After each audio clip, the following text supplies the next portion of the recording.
Efésios no capítulo 3, os versículos 20 e 21. Carta de Paulo aos Efésios, capítulo 3, versículos 20 a 21, diz: Ora, aquele que é poderoso para fazer infinitamente mais do que tudo quanto pedimos ou pensamos, conforme o seu poder que em nós opera, a ele seja a glória na igreja, em Cristo Jesus, por todas as gerações, para todos sempre. Não sei se todo mundo já ouviu falar, mas existe uma métrica para o famoso Exame Nacional do Ensino Médio, o Enem, que é uma métrica que parte do pressuposto de você não poder chutar para acertar as questões. O chute, que é um patrimônio estudantil nacional, não pode ser aplicado no Enem. E existe uma desses métodos que se trabalha, o Enem tem alguma coisa muito específica, mas existe um negócio chamado taxonomia de Bloom.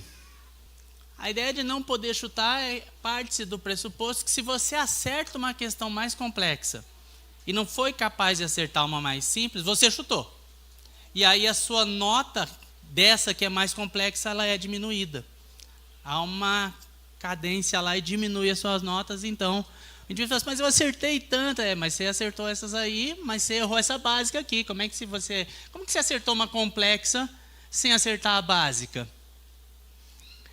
Eu estou fazendo essa provocaçãozinha apenas para dizer que, de fato, há coisas que são muito básicas, outras são muito complexas. A gente mesmo interpreta isso a partir do nosso conhecimento, não é verdade?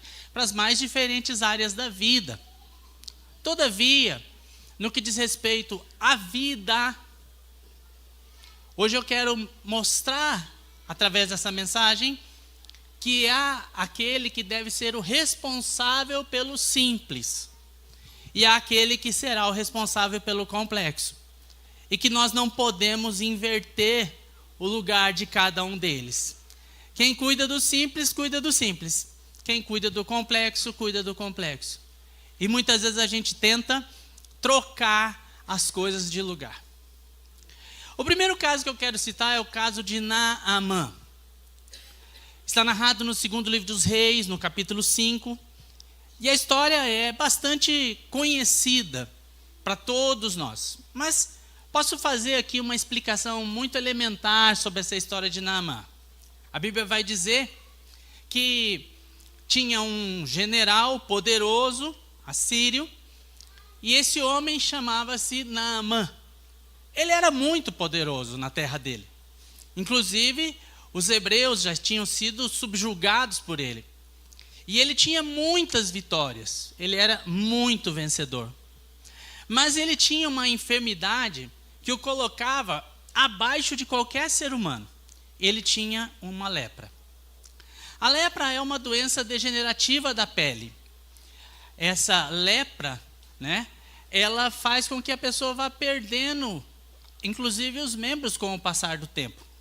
Então, o leproso ele era muito mal visto no quesito de época, ele era até maltratado, amaldiçoado. Queriam deixá-lo de longe, colocavam os leprosos em túneis, em lugares escondidos, jogavam comida de longe. E quando um leproso ia passando, ele tinha que ir gritando que era um leproso que estava passando, para todo mundo sair, porque era uma doença contagiosa. Lá um dia, ele está na casa dele, as pessoas não sabiam que ele era leproso, porque ele tinha a aparência por fora, com toda a sua... o seu traje, tudo aquilo que fazia com que ele aparecesse publicamente disfarçado, digamos assim. Mas na casa dele as pessoas sabiam. E vai lá uma serva, uma menina que era uma escrava dos hebreus, inclusive, que estava na casa dele, e ela vai dizer assim, num dia para sua patroa, ou para sua senhora, para sua dona, porque ela era escrava: quem dera o meu senhor soubesse, ou fosse lá em Israel ver o profeta, ele seria curado da sua enfermidade. Então, quando chega essa notícia para Naamã, Naamã toma uma atitude que é conseguir junto ao seu rei, bem formal, autorização para ir até Israel, para encontrar com o profeta. Mas ao invés de ir ao profeta, ele faz todo um caminho da formalidade ritualística. E o caminho da formalidade ritualística, ele pode ser bonito, ele pode alcançar corações diante assim do nosso olhar, mas não é a ritualística que alcança o coração de Deus. Não é o ritual que alcança o coração de Deus. O que alcança o coração de Deus é o relacionamento com Ele. O relacionamento. Por isso a gente pode cumprir todos os rituais possíveis, mas se a nossa vida não estiver realmente num relacionamento com Deus, nós não vamos tocar o coração do Senhor. Então ele vai até o rei primeiro. E de um rei manda essa carta para outro rei, dizendo, estou mandando meu general aí para ser curado, cumprir o ritual. E esse rei que está ali em Israel, fala assim, mas isso quer me matar? Porque eu não sou capaz de fazer isso. Mas a notícia chega até Eliseu, que é o profeta. E Eliseu, diz a Bíblia, fala assim, manda ele vir aqui, porque aqui tem profeta. E ele vai até Eliseu. Só que quando ele chega em Eliseu, a Bíblia conta que ele, Naamã, esperava algumas coisas daquele homem, daquele profeta. Só que não foi isso que aconteceu. Então, a partir do versículo 10, a Bíblia diz assim, 2 Reis, capítulo 5. Então, Eliseu lhe chamou um mensageiro, dizendo, vai, lava-te 7 vezes no Jordão, e a tua carne será restaurada e ficarás limpo. Naamã, porém, ficou indignado, dizendo, e aí mais uma vez vem o ritual. Mais uma vez vem a aparência. Mais uma vez vem aquilo que é bonito aos olhos humanos. Mais uma vez vem aquilo que atende às expectativas. E eu não vou nem mencionar, nem gastar tempo, mas só mencionar a história de Saul. Quando Saul foi coroado, ele foi coroado rei porque ele atendia às expectativas visuais. Ele atendia às expectativas daquilo que o povo olhava e falava assim, nossa, que legal. Ele atendia às expectativas do holofote. Só que, na verdade, aquele que deveria ser rei verdadeiramente, quando chegou o momento de escolher Davi para ser rei, todos os outros filhos foram na frente, porque todos tinham uma aparência melhor do que o próprio Davi. Até que chega um momento que Deus fala assim, olha, avisa eles aí que não é conforme eles veem, é conforme Deus vê.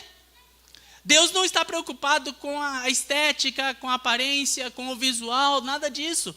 Nós fazemos com todo zelo, com todo cuidado, por nós mesmos. Mas o que precisamos é alcançar o coração de Deus. Então vem mais uma vez aqui a ritualística, porque Eliseu nem recebeu Naamã, só mandou um recado assim, vai lá e lava-te 7 vezes. Aí ele fica indignado e fala assim, eu pensava que ele sairia ter comigo, por-se-ia de pé, invocaria o nome do Senhor, seu Deus, moveria a mão de um lugar sobre a lepra e restauraria o leproso. Ele esperava aquela coisa bonita, aquela coisa que seria assim, ei, vem Deus, traz aqui aquela coisa, isso que te digo, um negócio meio reteté daquela época, uma coisa meio fariseu, no Antigo Testamento, bem atrás, digamos assim. E aí fala assim, mas eu não, como que pode? Ele só mandou eu tomar banho nesse rio, tem rio mais bonito lá na minha terra. Tem rio melhor na minha terra, são mais limpos, são melhores que essas águas de Israel.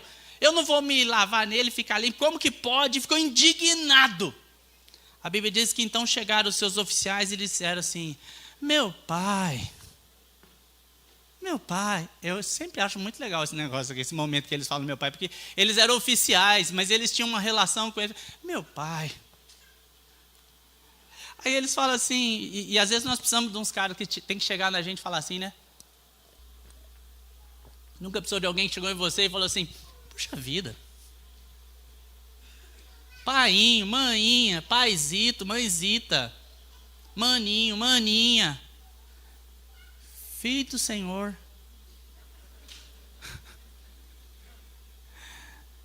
Aí eles falam assim, se ele tivesse pedido uma coisa difícil, você não faria. Quanto mais ele só te disse, lava-te e ficarás limpo. Meus irmãos, Naamã era apegado àquilo que se enxergava. Naamã esperava um profeta cheio de rituais visuais. Mas o mover de Deus não precisa de coisas extravagantes, de ações extravagantes. É só a gente lembrar que quando Deus falou com o profeta Elias uma vez, veio tempestade, vento, um monte de coisa e nada falou com ele, mas uma brisa suave Deus falou com ele. Sabem, meus irmãos, às vezes nós estamos esperando o complexo, e nós estamos esperando que o papel de fazer o complexo é o nosso. Mas o nosso papel é fazer o simples. O complexo está nas mãos de Deus. O complexo é o mover de Deus. A Bíblia diz que então ele desceu e se mergulhou 7 vezes, conforme a palavra do homem de Deus, e sua carne ficou como a carne de uma criança, ele ficou limpo. Era tão simples, era só descer o rio, era só mergulhar. O complexo era tornar o seu corpo livre da lepra. Hoje eu quero reiterar isso para cada um de nós, dizendo assim, o simples cabe a nós. O complexo cabe a Deus. E muitas vezes nós estamos querendo pegar aquilo que é da mão de Deus e trazer para nós. E isso vai ficar mais claro no decorrer. Nós queremos puxar para nós alguma coisa, só que isso tem que estar entregue nas mãos de Deus. É preciso entregar nas mãos de Deus, fora do visual, fora do ritualístico, fora de todas essas coisas. Não é à toa que Deus usa o simples. Vamos analisar o caso da multiplicação dos pães. A Bíblia conta que Jesus estava pregando já há algum tempo, aquela coisa toda, e tinha uma multidão por ali. E chega um momento que os discípulos falam assim, olha, Senhor, eles precisam comer, eles precisam sair para comer. E aí tem 2 personagens aqui, um é André e outro é Filipe. Filipe, ele vem com a ideia de que, olha, o complexo, eu já estudei toda a complexidade do negócio aqui, eu já vi tudo que tem por acontecer aqui. E Filipe diz assim, não bastariam 200 denários de pão para receber cada um o seu pedaço, eu já fiz as contas. Toda família tem alguém assim, não tem não? Alguém, quando você lança o desafio, alguma coisa, ele já faz as contas, ele já vê as dificuldades, ele já projeta as coisas, já imagina, não sei o quê. Ele entende bastante das coisas. Mas daí chega André e fala assim, Senhor, tem aí um rapaz que tem 5 pães de cevada e 2 peixinhos. Mas o que é isso para tanta gente? Um tem uma resposta e outro tem uma pergunta. Algumas vezes eu acho que nós deveríamos até entender como algo bastante interessante no nosso relacionamento com Deus, que tenhamos perguntas para com o Senhor, muito mais do que respostas dadas a Ele.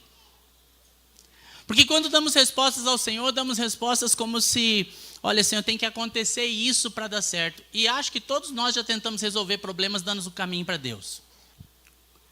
Eu imagino que talvez, como nós buscamos muitas respostas, o próprio Filipe, quando ele fala assim, precisa de 200 denários, ele imaginasse, Deus vai levantar alguém aqui e vai dizer assim, o Senhor me mandou trazer 200 denários para esse lugar. Seria um milagre? Seria também. Mas ia ficar meio sem graça. É como imaginar que Deus vai prover para a igreja, para as coisas. Deus vai prover para a igreja, vamos construir, ok?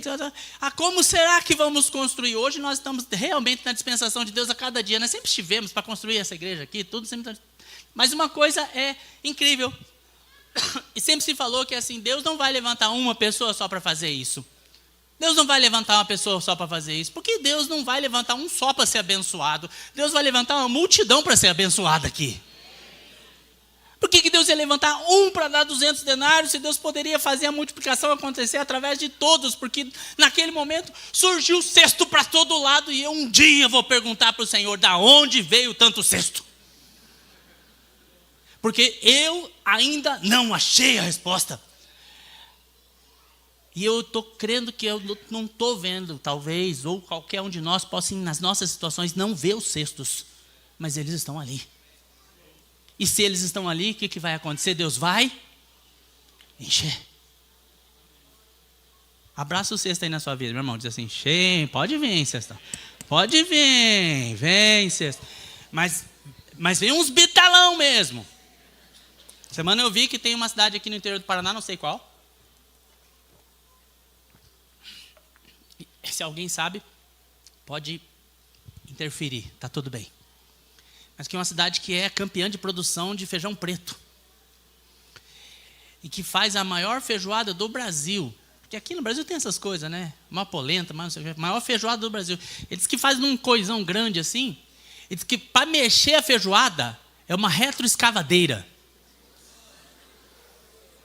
Já vem cimentadinho o negócio. Aí eu fiquei imaginando, rapaz, que bitelão esse treco, imagina. Eu falei, Senhor, eu quero uns cestos assim que precisa de retroescavadeira para mexer a bênção do Senhor na minha vida. Eu quero isso na minha história, Senhor.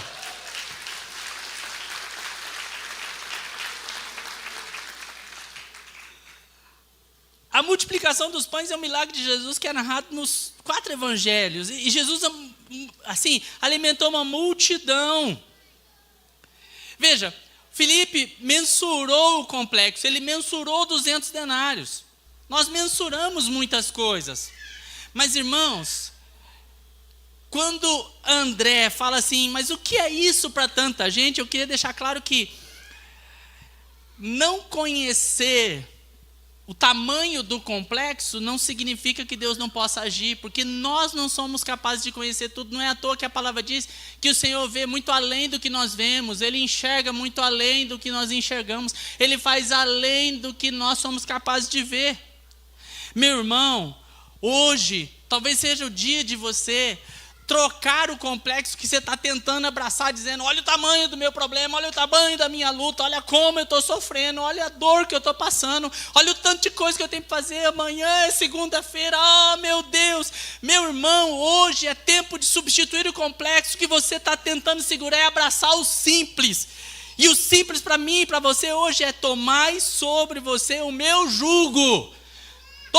Tome o meu jugo sobre você, entrega o teu caminho ao Senhor, confia nele, o mais ele fará. Hoje você não tem que passar o seu domingo angustiado com o que vai acontecer amanhã. Hoje é tempo de você ter o seu domingo onde você vai dizer, eu entrego a minha semana na presença do Senhor, porque não importa a minha capacidade, não importa os rumos que eu quero dar. Eu estou pensando em 200 denários, mas talvez Deus esteja querendo trazer um monte de cesto para suprir. Eu não sei o que Deus vai fazer, é só sei que Ele vai fazer. Deixa o complexo nas mãos de Deus. Deixa o complexo nas mãos de Deus. Deixa o pesadão para Ele. Você tem que sair daqui hoje mais leve. Tem que sair daqui hoje mais leve. Sabe aquela coisa assim, parece que eu deixei uma tonelada aqui atrás. Pode deixar. Tem um serviço de anjos depois aqui que leva embora. Nós temos aqui uma equipe de anjos muito bem treinada, que estão aqui hoje capacitados para levar fardos que não pertencem a você. Não te pertence. E enquanto você continua segurando, Deus não pode mover. Eu amo a expressão, eu estou à porta e bato. Porque é a educação do nosso Deus. Dizendo, ei, estou aqui. Estou aqui. E o que não dizer da história e do caso de Lázaro? Muito famoso também. Extremamente conhecido. Esses dias eu estava com o colega Eliezer andando por ali, num determinado momento, até um momento difícil lá, num sepultamento, mas ele estava falando sobre Lázaro, fazendo conjecturas sobre Lázaro, e uma das mais interessantes que ele fez, porque depois que Lázaro ressuscitou, nunca mais ouvimos falar dele. Nunca mais foi falado de Lázaro assim. E Lázaro era uma pessoa que tinha relacionamento com Cristo, ele não tinha cargo. Ele não era apóstolo, ele não tinha cargo, ele não tinha função, ele não era do colégio episcopal de Jesus Cristo. Ele era amigo de Jesus. Ele era amigo. Talvez fazia um lanchinho junto, bora tomar um café, conversavam, tal. Ouso dizer que Jesus naquele momento poderia até falar para ele, Lázaro, nós estamos papeando, só não vamos falar de trabalho. Deixa que eu falo com aquela piazada lá, Mateus, André, falo com a rapaziada lá. Nós aqui vamos falar da vida, como é que você está? A Bíblia mostra que a história de Lázaro, que é muito conhecida, ela teve muitas variáveis e emoções afloradas. Muito afloradas, porque é claro, envolvia uma morte. Uma morte inesperada. duas irmãs em luto pela morte de seu irmão, e um Jesus que ninguém entendeu, foi chamado no tempo certo, resolveu atrasar a chegada. E nós sabemos bem dessa história. Era para Jesus ter chegado num tempo, e Jesus chegou dias depois. O tempo histórico da expectativa que nós temos em relação a Deus nem sempre vai bater com Deus. Eu fico imaginando você falar assim: Deus, eu tenho que me atender agora. Deus fala assim: vou passar em outro lugar primeiro. Mas é que o tempo histórico de Deus, ele é perfeito. Jesus não chegou no tempo esperado pela família. E como Lázaro morreu, Jesus chega, ele já está sepultado, já tem 4 dias sepultado. Tanto Marta quanto Maria, as duas, mesmo com personalidades extremamente diferentes, lá quando a gente fala de que uma era proativa, outra queria mais ficar ouvindo o mestre e tal, elas eram meio diferentes. Mas as duas disseram a mesma coisa, em versículos diferentes. Isso está em João no capítulo 11. No versículo 21, a Bíblia diz assim: disse, pois, Marta a Jesus: Senhor, se estiveras aqui, não teria morrido meu irmão. Tom meio de cobrança. Se o senhor estivesse aqui, ele não tinha morrido. Quando Maria chegou ao lugar onde estava Jesus, ao vê-lo, lançou-lhe aos pés, dizendo: Senhor, se estiveras aqui, meu irmão não teria morrido. A única diferença de uma para outra não é a frase, mas é como se apresentou diante de Jesus. Porque Maria se jogou aos pés de Jesus para falar a mesma coisa. Mas as duas chegaram à mesma conclusão. As duas irmãs expressaram aquilo que elas mensuravam ser o máximo que Jesus poderia fazer. Jesus poderia curar. Ponto. Porque o próximo ponto é ressuscitar. Aí não dá. Ainda mais com dias. Meus irmãos, minhas irmãs, a previsibilidade humana não é capaz de mensurar a capacidade de Deus em lidar com o complexo. A previsibilidade humana não é capaz de mensurar o que Deus pode produzir a partir de algo muito complexo. A Bíblia fala então que daí vem a frase de Jesus: tirai a pedra. O que era o simples aqui, meus irmãos? Tirar a pedra. O simples é tirar a pedra. No caso de Naamã, era mergulhar. E no caso da multiplicação dos pães, era dizer assim: olha, faça o povo se sentar aí, conforme Jesus diz, e tem muita relva, e faz o povo se sentar aí e esperar que vai acontecer. O simples é esse. O simples é o papel humano, o complexo é o papel de Deus. Jesus fala: tira a pedra. Marta, aquela mesma que foi proativa e meio que censurando Jesus: olha, se o senhor estivesse aqui, ele não teria morrido, tal. Senhor, já cheira mal, já é de 4 dias. Meus irmãos, nós não fomos chamados para também dizer para Deus: não, isso aqui o senhor não faça. Não faça isso aqui, não dá, não entra por esse caminho. Não, o caminho de Deus é melhor que o meu. Jesus estava pronto para operar o complexo. Jesus está pronto para operar o complexo hoje.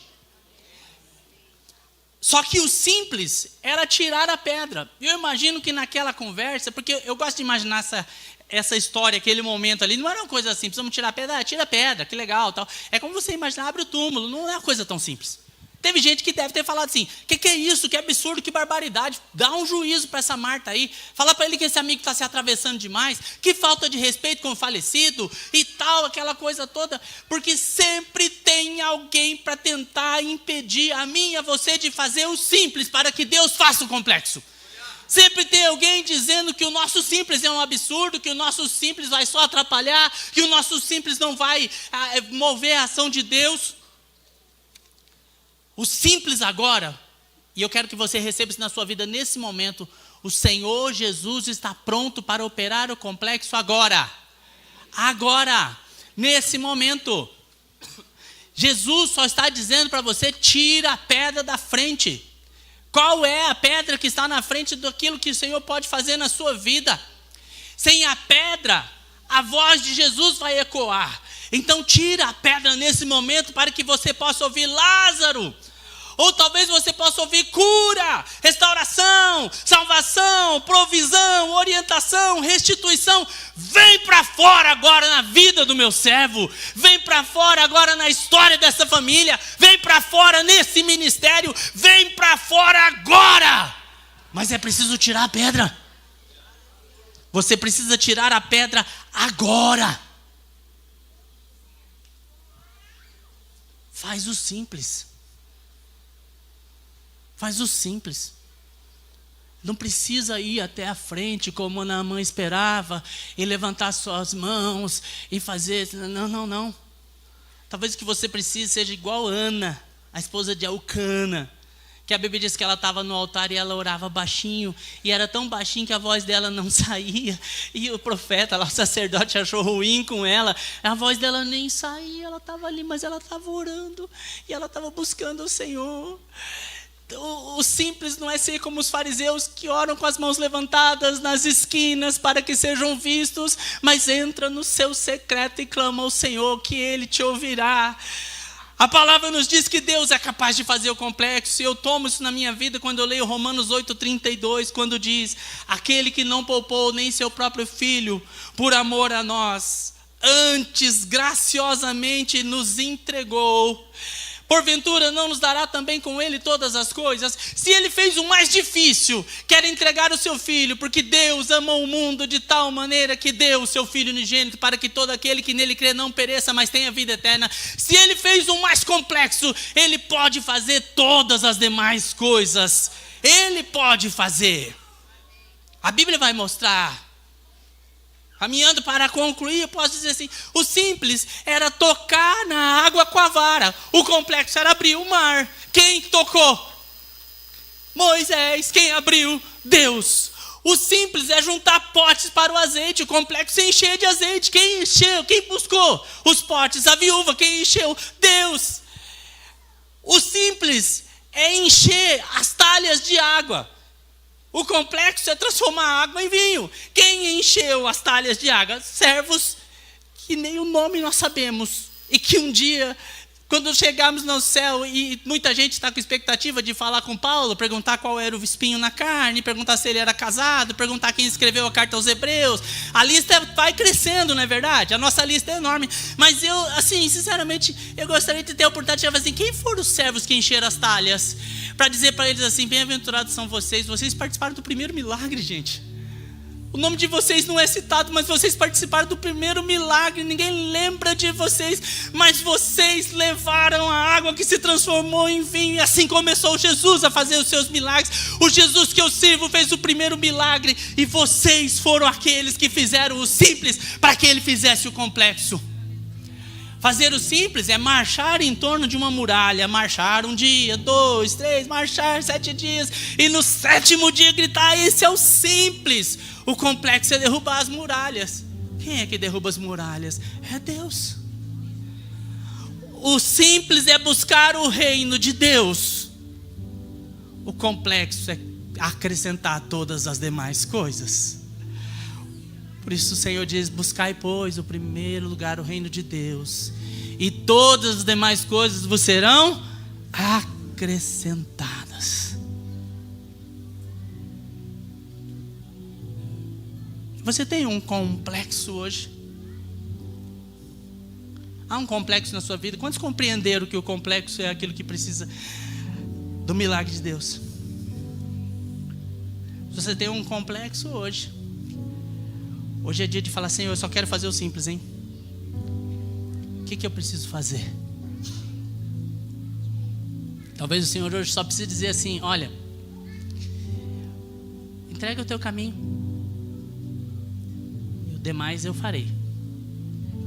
Ele está aqui. Se você tem um complexo hoje,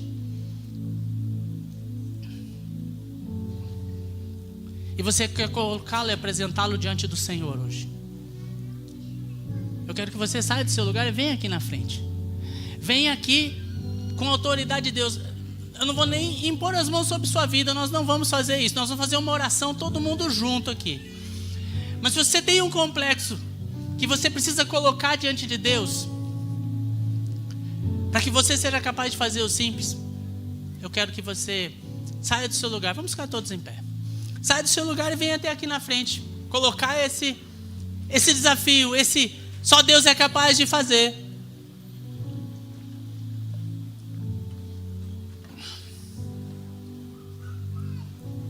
Aí também na sua casa, você que está nos vendo, você tem um complexo para colocar diante do Senhor? Senhor,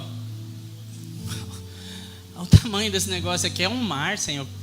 Precisa abrir esse mar. Tem que abrir esse mar aqui, Senhor. Abre esse mar aqui. Eu estou precisando de azeite aqui, Senhor.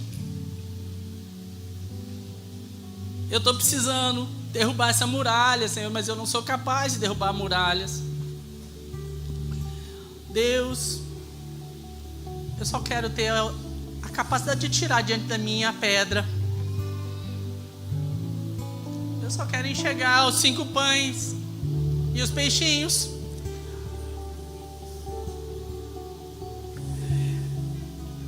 Eu só quero descer nessa água e me banhar.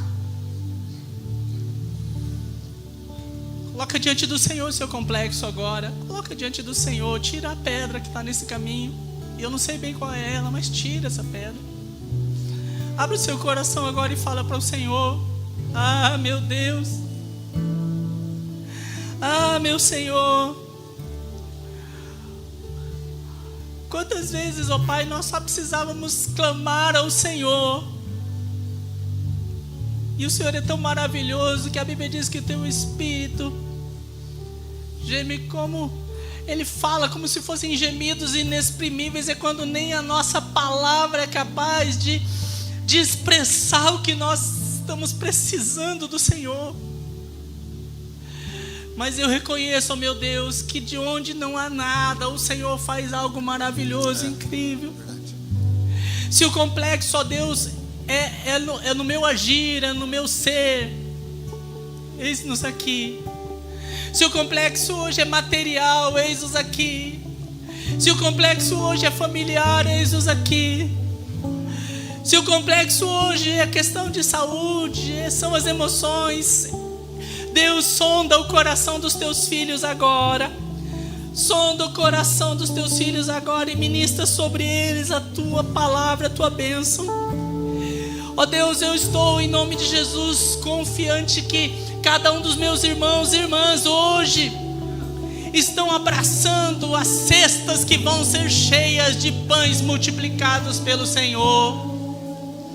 Cestas que nós não estamos nem vendo, mas que estão sendo jogadas aí diante de nós, colocadas diante de nós. Nós só queremos assentar na relva, Senhor. Ajuda-nos a assentar a relva, para que o Senhor possa multiplicar esses pães. Ó Deus, eu abraço e deixo descer para o meu coração, e espero que desça para o coração dos meus irmãos a palavra que diz: aquele que não poupou o seu próprio filho, antes por todos nós o entregou, não nos dará graciosamente com ele todas as coisas. O Senhor já fez o complexo mais impossível de toda a humanidade, de toda a eternidade, porque o Senhor trouxe a salvação para quem nunca poderia ter sido salvo. E hoje, assim como nós somos salvos e dizemos que se o Senhor me deu a salvação, Ele pode me dar também todas as demais coisas. Seja essa bênção derramada sobre a vida de toda a tua igreja. Seja a tua bênção sobre nós. Eu confio em nome do Senhor Jesus Cristo.